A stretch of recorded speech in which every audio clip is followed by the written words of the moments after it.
So I know that voting in elections can be pretty confusing, especially if you've never voted before. More than often, voting facts and anything that has to do with voting just doesn't register to most people, or we're super anxious about who to vote for, or just where to start. So more people just choose to opt out of voting in anything that has to do with elections.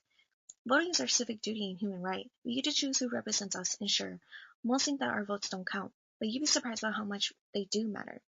Regardless of what you're passionate about and what gets you involved in your community or your country, it all does matter. You'd be surprised by how much we can get done when we fight together. Black Lives Matter, police brutality, Women's March, women's rights, free tuition, DACA, Dreamers, the Yellow Brotherhood, abortion, Planned Parenthood, guns rights,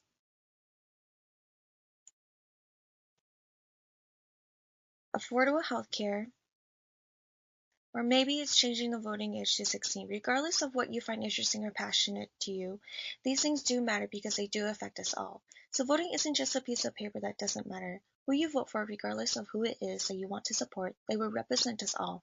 If you don't know where to begin, visit the Minnesota Secretary of State website to learn more about how to register to vote, where you can vote, and who your candidates are. Most people are nervous about their ballots, how they look, and who is on it. The really cool thing about voting is that you can go onto the Minnesota Secretary of State website and get an example of how your ballot will look like. So go out and vote. Midterm elections are best known for how people feel about their president's work so far. So let's let them all know how we truly feel about them.